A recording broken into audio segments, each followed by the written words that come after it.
From the fall of the Berlin Wall to the Great Financial Crisis, the model of unfettered capitalism dominated the political scene, both in the United States and in most of the world.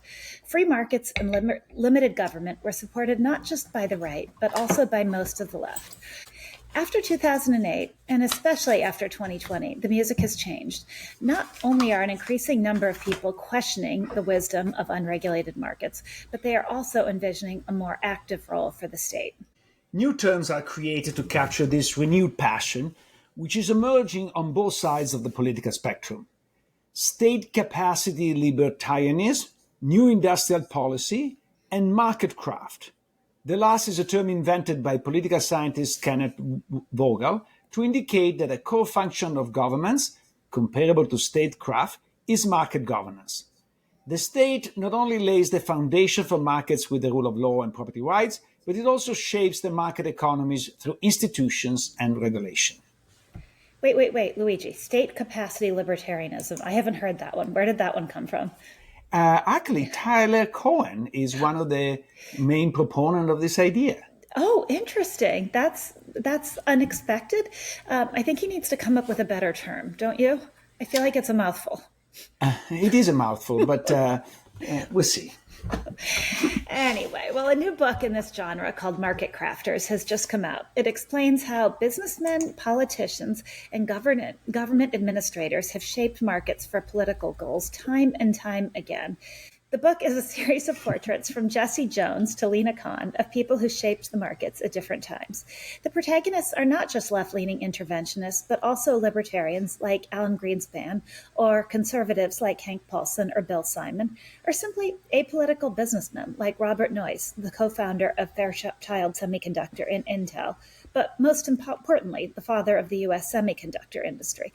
A core part of the argument is that markets are almost always shaped, even if we, in more modern times, have not necessarily acknowledged that shaping. And what is making it even more interesting is that it was written by Chris Hughes, a Facebook co-founder who left Facebook in 2007 and now is finishing his PhD at Wharton and is the chair of the Economic Security Project, a leading nonprofit that is advocating for economic power for all Americans.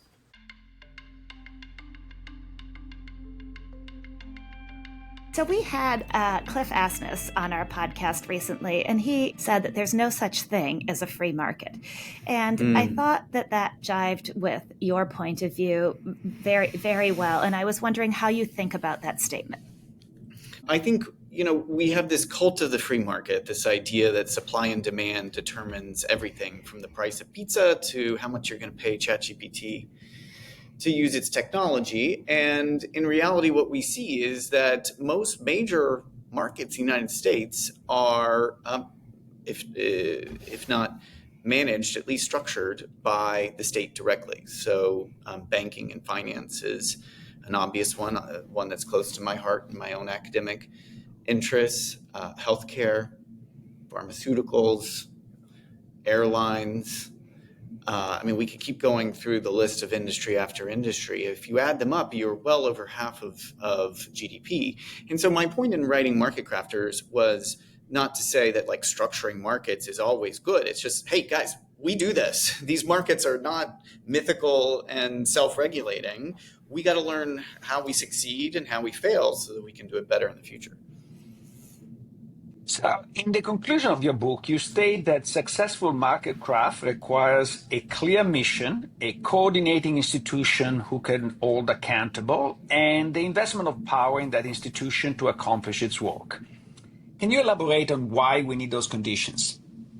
When you see public policymakers managing and guiding markets towards a public goal, like making Americans richer, making their financial lives more stable, future-proofing against climate, that is market crafting. So I go through all kinds of successes and failures in the book. The upshot is that when we succeed, it tends to be because we invest in an institution, as you were saying, with a clear mission.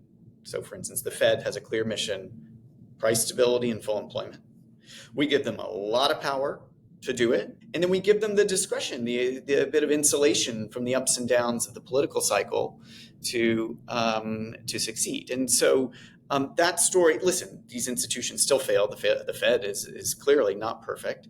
But on balance, when we invest in institutions with that kind of model, they're able to deliver on things like price stability, financial stability, and other bigger picture goals. But the problem is we tend to avoid creating these institutions in the first place. This fear of centralized power, particularly in economic policymaking, means that the markets often don't work the way that we want them to, and there's no one to hold accountable because there's no institution responsible for delivering. So where do you stop, and how do you prevent market crafting from becoming a victim of the political process? The Fed in recent years became controversial, perhaps for having too active a role in the U.S. economy, both through quantitative easing and through keeping short-term interest rates, very low.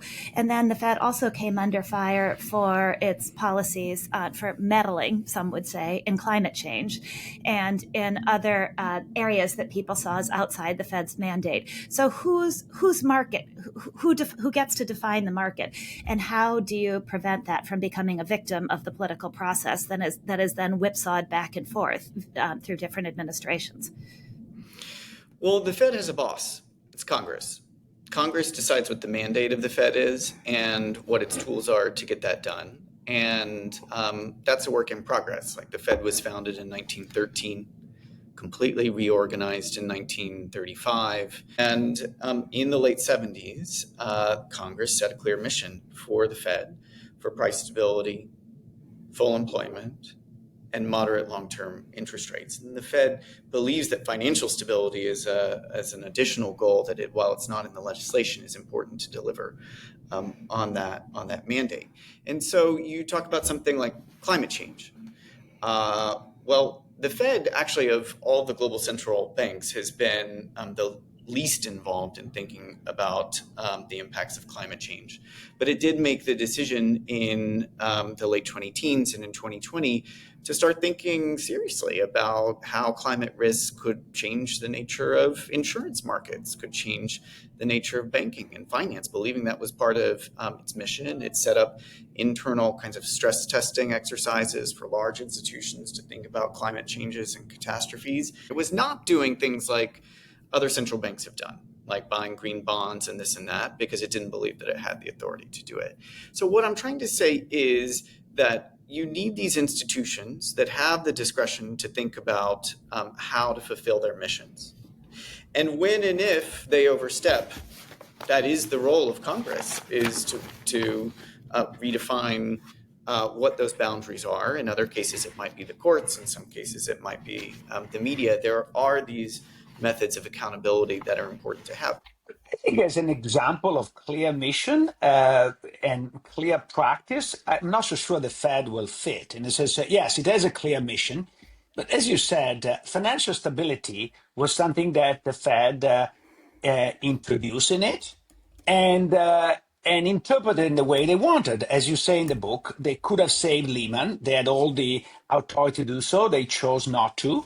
It's not clear that they had the authority of doing everything they did during the financial crisis. They did. And during COVID, it was even worse. They made up stuff. They were justified by the political moment with a lot of arbitrariness. And Congress was quite silent, exposed actually. Dodd-Frank, to some extent, was an attempt to limit the power of the Fed to intervene, but failed because then COVID came and the Fed did with gusto what had done during the financial crisis in spite of a legislation like Dodd-Frank to limit. So to some extent, the fear of this power is that these powers are used in a way that is not necessarily aligned with Congress. And sometimes might be good, sometimes might be bad, but it's a little bit scary. Well, there's a lot there. So just to start with the great financial crisis, I think you're right to say that the Fed improvised, and they made a huge mistake in the Lehman decision. As I go into detail in the book, we have this false dichotomy of institutions have to fail or they have to be bailed out, when there are all kinds of examples of structured bankruptcies that prevent the kind of market chaos that Lehman provided. I mean, Alan Greenspan's own Fed a decade earlier had done that with the largest hedge fund in the world, long-term capital management. So that was a meaningful failure. And at the same time, the Fed as an institution that fall and over the coming months, working with Treasury and the Congress on the TARP bill, created a suite of programs that prevented even further financial meltdowns. Now, Dodd-Frank, you're right, was a very illustrative moment of what I was talking about earlier, where Congress says, wait a second, we don't want you to have the power to bail out any single one institution. If there's a problem, you have to create a facility that a lot of different institutions have access to. And even then, it is an emergency power that you had. And so later on, you saw, further on in the SVB crisis, it was working within the constraints of Dodd-Frank that the Fed and the FDIC and others responded to that moment. And in the COVID crisis, I think you're not exactly right. I mean, the COVID set of interventions and programs were audacious and big, but they were well within the law. And Congress even said, we think that we want the Fed to have this power, and we want it to go further and be the custodian for the medium-sized lending program that it created. The point I'm trying to make, though, is that these financial markets are not free. They're not working on their own. Like, the institutions of government are structuring them, not just in the bailout moments, in the moments of crisis, but in the moments that come after, the quantitative easing that the Fed pursued for years after the COVID crisis, all of the lending programs that existed. We have this vision of financial markets that are more stable, and we create a whole host of institutions to deliver on that. And that's a normative political decision, which has ups and downs. It's not good in and of itself, but it is a market that's crafted. But maybe I'm a little bit misled by the term market crafting, because it seems to me that you're talking about market entrepreneurs that shape markets. The term market craft, if I'm not mistaken, was introduced by a political scientist, Vogel, who meant that politicians make the market work for everyone.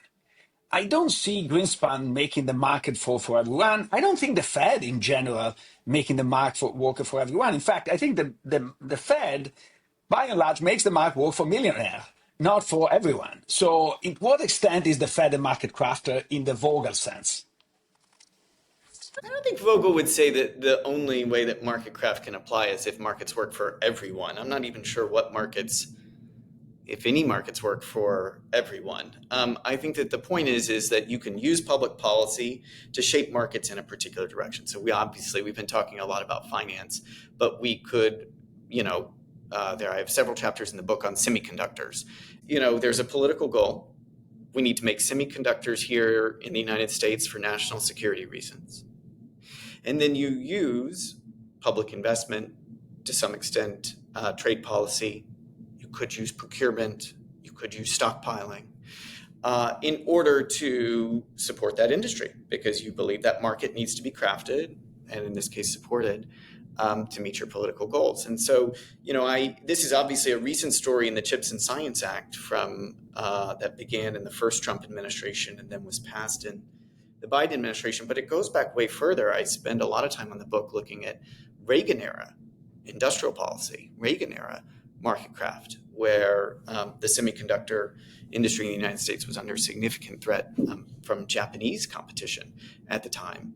And there you saw the creation of a new institution, this one called Semitech, that not only had marshaled resources, but more importantly, brought all the major American manufacturers, not just of the semiconductors themselves, but of the components that went into them, to Austin, Texas, to coordinate, suspending the antitrust rules, to say that we want this kind of collaboration.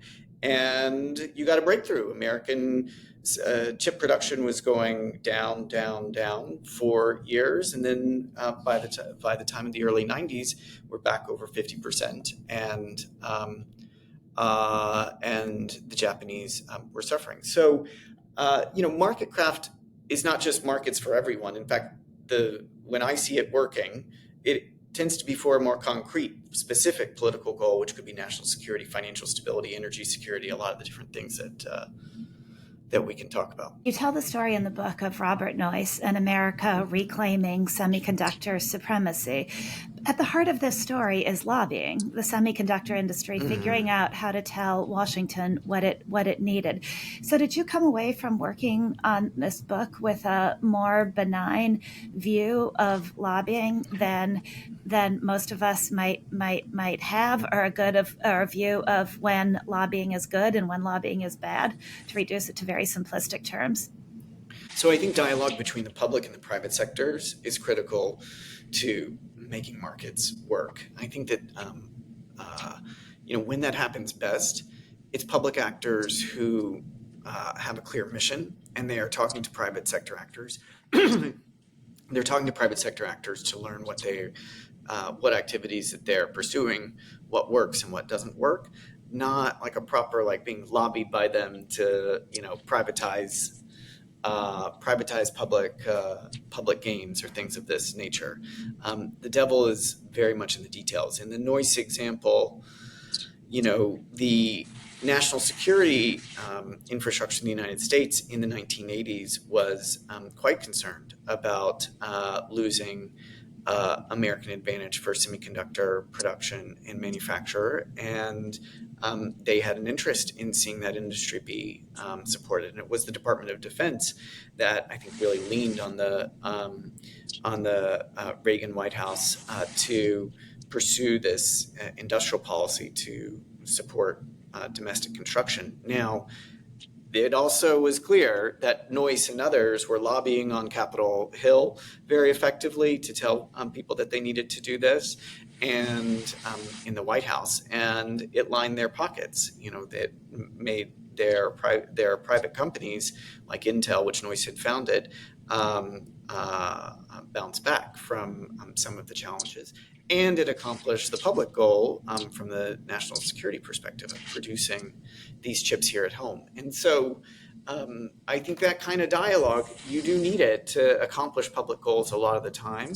But the market crafters, it's their responsibility to ensure that giveaways to the private sector are minimized. And I will say, in doing a lot of the research for this book, you see what we call classic capture. Some, but it tends to be more rare than I expected. But that's maybe a result of the long-term historical arc of the book, and not just the past few years. So the last time I wrote about healthcare, I remember being really struck by a statement that a doctor made to me, and he said, or healthcare economist doctor, and he said, what often goes unnoticed is how we've societally constructed who gets to make money and who doesn't, and therefore that defines a lot of our healthcare system. And you write about healthcare as an example, for the most part, of market crafting gone wrong. So how do you take away any broad rules from the book about when market crafting is good and when it's bad, or what makes it go wrong and what makes it go right and create the kind of markets that we want? Well, market crafting isn't good or bad any more than tax policy is good or bad, or competition policy is good or bad. I mean, these policies can be pointed in the direction of different sort of normative political goals. From where I sit, I think having a healthy citizenry that can live long and ideally fulfilling lives, it's a pretty important political goal. And I think most Americans feel that the current healthcare system is, I'm trying to use a vanilla term to not get the expletive warning on the podcast, things that healthcare markets are extremely challenged and troubled. And so I think we have to ask, why is that? And if you zoom out and take the long historical view, in all the research that I did, I think there was a pretty clear, enduring answer. It is our fear of consolidating power in the federal government to deliver on equitable health outcomes for everyone. And what many people see as the big victory was in the mid-1960s, the creation of Medicare and Medicaid. And I have to say, that when I started doing the research, that's sort of what I thought was the big victory as well. And these are important programs that have been massively helpful to millions, tens of millions of Americans. And they were part of a grand compromise where we said, we're going to rely on this balkanized piecemeal solution for healthcare in the United States. We're not going to provide it through a federal authority. We are going to provide some of it for the elderly through Medicare, some of it for the, at the time, indigent through Medicaid. Of course, that's changed a little bit now. And then everybody else is going to rely on private markets to provide them what they need.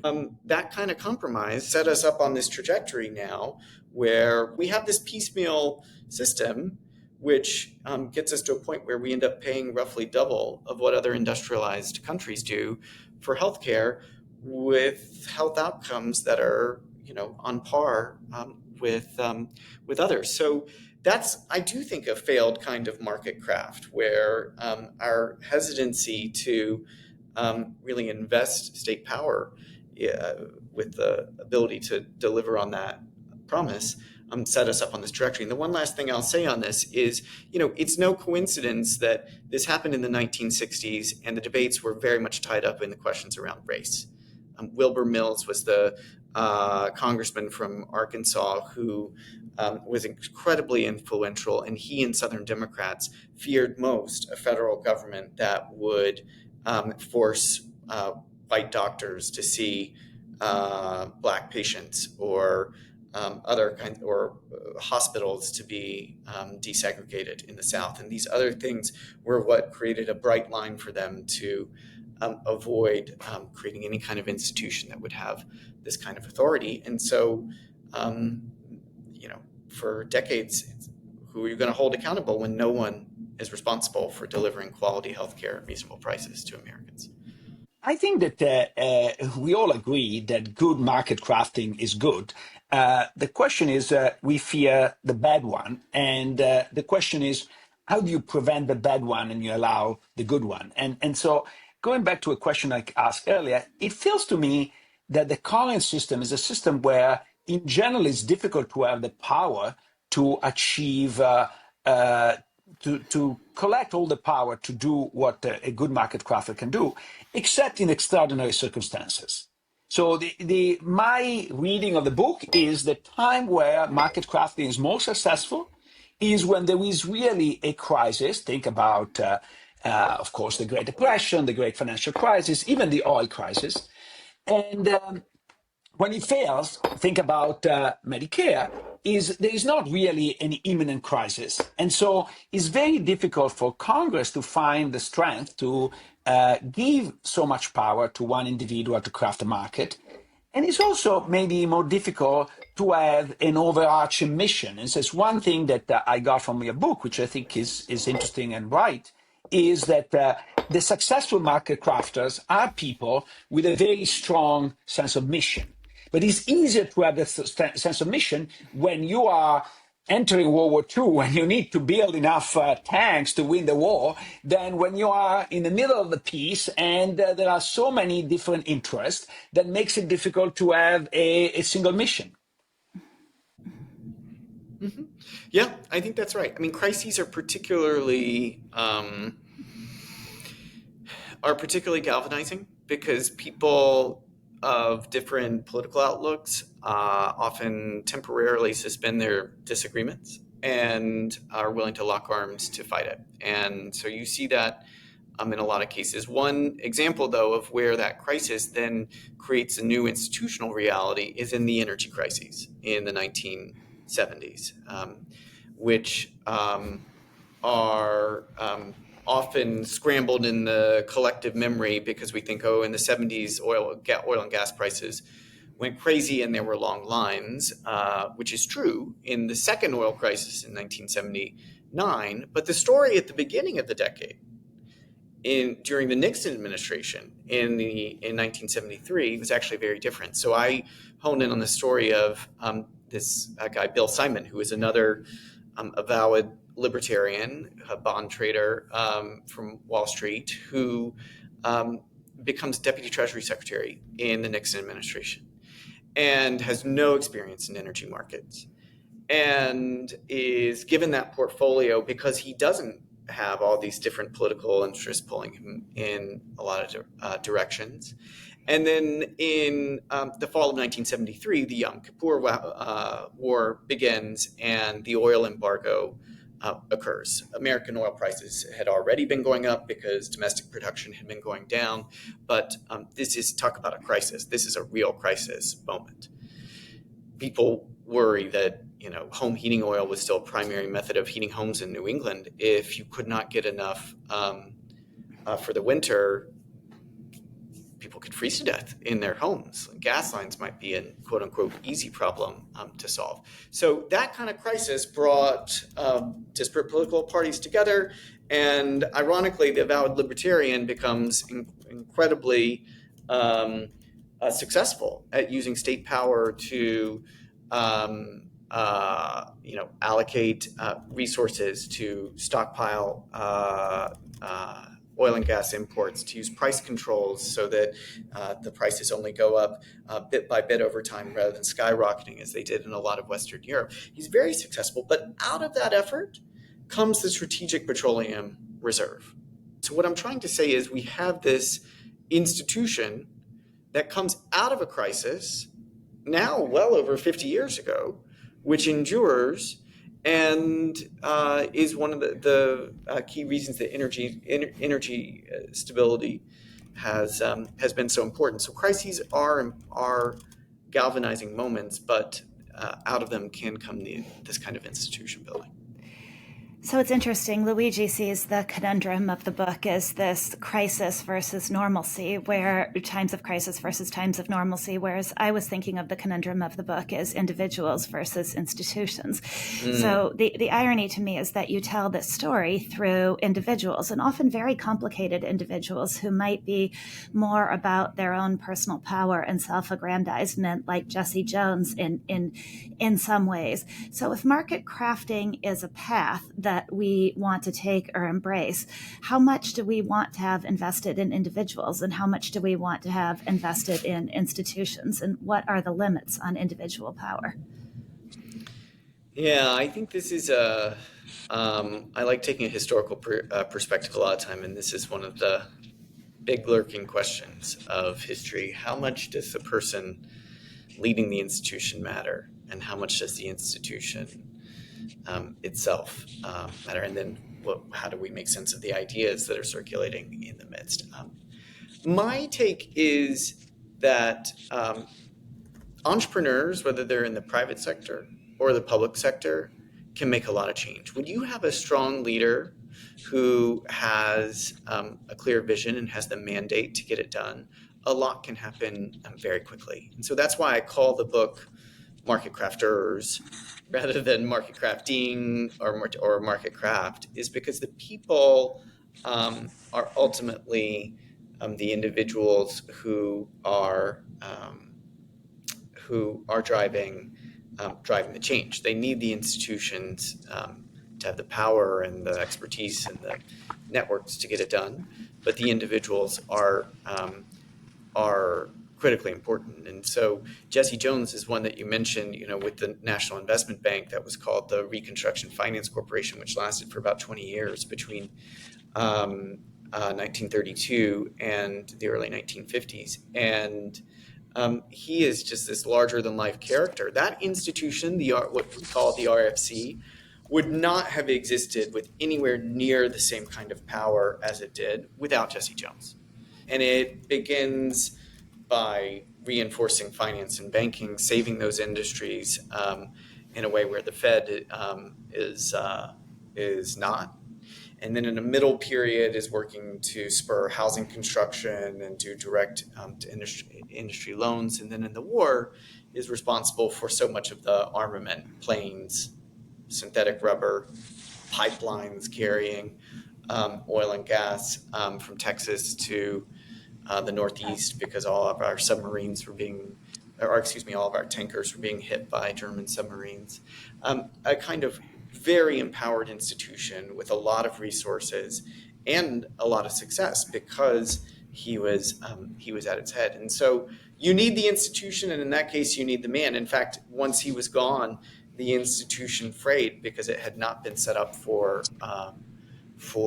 longevity. And I think there are important lessons in that an entrepreneur can sometimes go too far if the institution becomes synonymous with them. They have to think about legacy building and succession planning if they really care about the thing that they built. I'm struggling to try to find some generalizable lessons. Maybe it's unfair, but the first one, as I said, is you need the crisis. The second, I'm not so sure I agree with the institution, is more that you need a powerful but a smart but independent person. So Jesse Jones, and no, basically axe to grind. He was rich. He didn't was part necessarily of one agenda in the housing market or in the war market. He wasn't representing General Dynamics or Martin Marietta. He was kind of a good American interested in American winning a war. And Bill Simon, again, is a rich dude that, as you said, has nothing to do with the oil industry. And to some extent, that's the saving grace. When you have people who are more interested in one side or the other, they are too biased. So take, to some extent, Hank Paulson. Hank Paulson, a nice human being, but not particularly successful in market crafting. He was too much too much of a world view in one direction to be a market crafter. Is that a fair characterization of your story, or am I reading too much into it?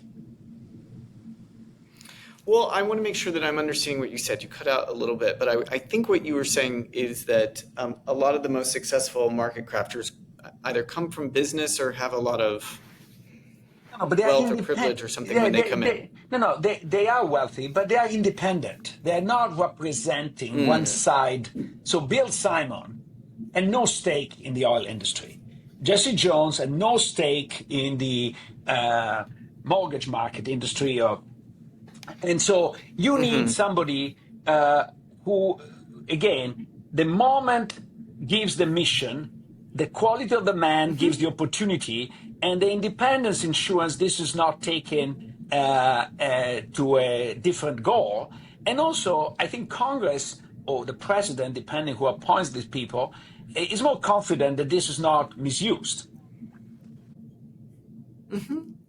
Well, you definitely need people who are not doing the bidding of industry. I think, the market crafters that I focus on are the ones who are successful are independent, but for a variety of reasons. Some of them, like Andrew Bremer, the first Black governor of the Fed, who helped cultivate the Eurodollar market in the 1960s, was a very independent actor who was the grandson of a sharecropper. And so the same thing goes with Brian Deese, who I focus on in the later parts of the book, or Lena Khan, both of whom come from middle-class backgrounds and who are not affiliated with industry, don't have any other means. So I would say that I'm with you in that, the most successful market crafters have a mission. They know what they're trying to pursue, and that clarity of vision can be very motivating and animating for their success. So so I'm with you on that. Independence is important, but I guess what I'm trying to say is that the independence can have many different sources. Would you define Trump's tariffs as market crafting or not as market crafting? They're market smashing. I think that they're so impulse driven that it is hard to see in the broad-based tariff policy market craft. Now, occasionally you see it. So the steel tariffs, they have a political goal. We want to support American steel. We want to do that for the jobs in that particular industry, and we want to do that for national security reasons. So that particular industry needs to be stronger. So here we're going to put a 50% tariffs on. That's a market craft.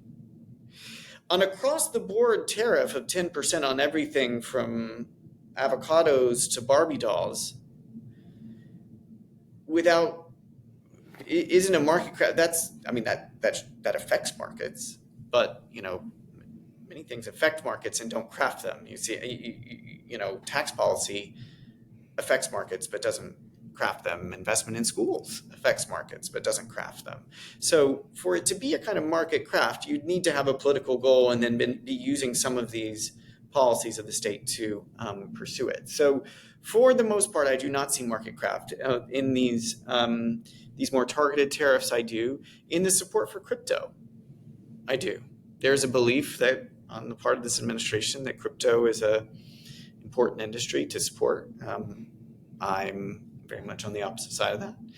And so I'm skeptical of it, but the creation of the crypto reserve fund, the directive to the SEC to take a different path, even the president's own quote unquote personal activities around this, I think are very clear that they want to see that market be cultivated. I think it's a good example, though, of just because it's a market craft doesn't mean it's a good thing. It can be pointed to less than ideal goals. Exactly. That's one example of my point. In this particular case, it doesn't seem that President Trump is independent vis-a-vis crypto, because it seems to have a lot of interest in crypto. And so that undermines the ability to carry sort of this power with some trust of the rest of the country, which makes it the job more difficult. But let me actually... I don't know. Let me shift gear, because you're one of the founders of Facebook. And so I want to ask you, in what dimension do you feel good about what you founded? In what dimension you feel regretful and you wish you had done something different? I mean, the family of platforms that are all under the Meta brand now is so dramatically different from what I was a part of 21 years ago, that it's difficult to compare. I left in 2007, a few months after Facebook had opened up, and went to work for Barack Obama. So the company just feels very foreign to me. And I wrote in a piece in the New York Times now 6 years ago that the concentration of corporate power in Meta had become a problem, because social media and social networking have been, at the time, entirely consolidated. Now TikTok does exist, and they're fighting out this case in the courts around Facebook, whether or not Meta actually has a monopoly here. I continue to think that it does. I continue to think that structural separation is the best course of action. But I haven't talked to Mark since that piece in 2019, and so it feels pretty far away from my day-to-day now. So a different version of asking of Luigi's question is looking at the Facebook saga, or more broadly, the social media saga. Where should government have crafted the market that government failed to craft a market? Are there specific places in that? And then as sort of a follow-up to that, one of the things I'm thinking about and concerned about is it possible to see good market crafting in advance, or can you only see good market crafting after the market has played out? In other words, can you construct it can you construct it prior to the market, or can you only look back and see in retrospect what should have been done differently? I think it really depends on the second. Congress crafted social media markets by giving blanket liability protection in the late 90s. So Congress said, we want these platforms to grow. And to do that, we're going to say that if you own the platform, you are not liable for what gets posted there. That kind of blanket immunity exists in no other industry. If you slip at the mall has some kind of liability. If you want to go to healthcare companies, if you want to go to product liability, we could have a whole little thing on tort law. That kind of blanket liability exists because Congress said that it should, believing that that was a key decision to make in order to support that market and have it grow. And I think that has been a foundational error. Can I enroll you in a campaign for abolishing Section 230? Because I think that I agree Absolutely. 100% with you. Okay, so let's talk offline. Oh, absolutely. I've talked about this for years. I'm ready to, I mean, and what's fascinating on this is, the AI models, because they do not enjoy this liability, because their content is considered original or expressive content, they spend a lot of money preventing people from using the AI to create harassing content or to, strip a teenager of their clothes for a virtual image where you could see her or him being naked. The AI is obviously capable of an immense amount, and yet the industry has put very meaningful investments in making sure it's safe. It's not perfect, but it's a very different case study than what has happened in social media.